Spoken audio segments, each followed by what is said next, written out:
Karnival Kawal Pasukan Badan Beruniform Peringkat Daerah Port Dickson tahun 2026 telah berlangsung dengan jayanya pada hari Sabtu di Padang IJET Port Dickson.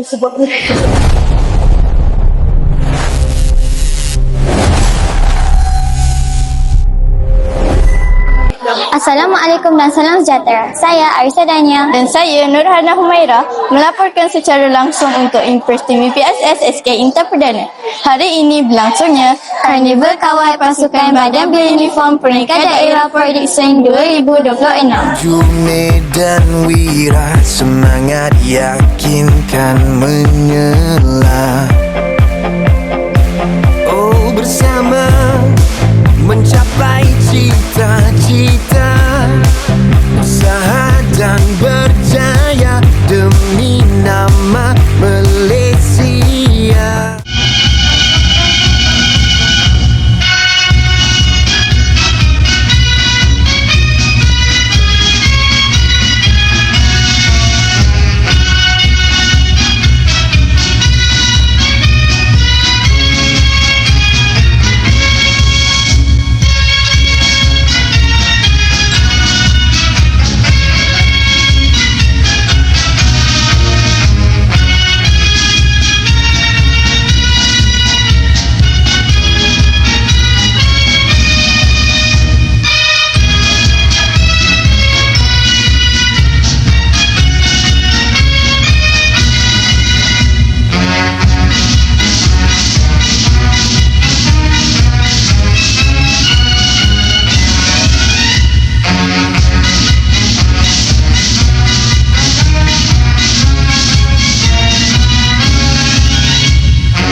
Sepanjang karnival berlangsung, setiap pasukan menunjukkan komitmen yang tinggi dengan mempamerkan ketepatan pergerakan, keseragaman langkah serta semangat berpasukan yang membanggakan.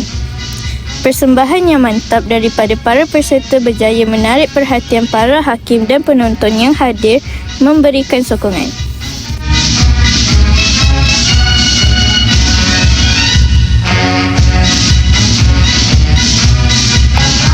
Assalamualaikum Puan.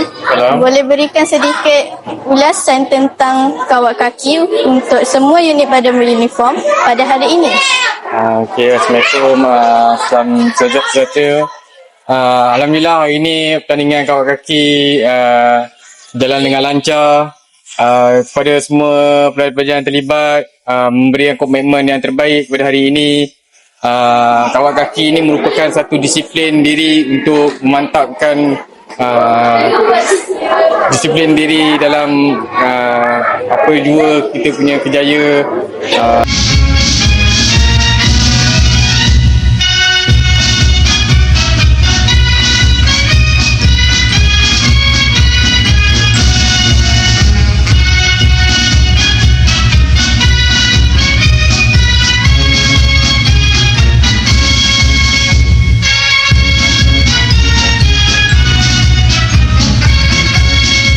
Sekian sahaja liputan kami dari Karnival Kawal Pasukan Badan Beruniform Peringkat Daerah Port Dickson 2026. Saya Arisa Dania. Dan saya Nurhana Humaira melaporkan untuk Impres TV PSS SK Intan Perdana. Terima kasih kerana bersama kami. Sampai jumpa dalam liputan seterusnya. Bye, jumpa lagi. Oh, bersama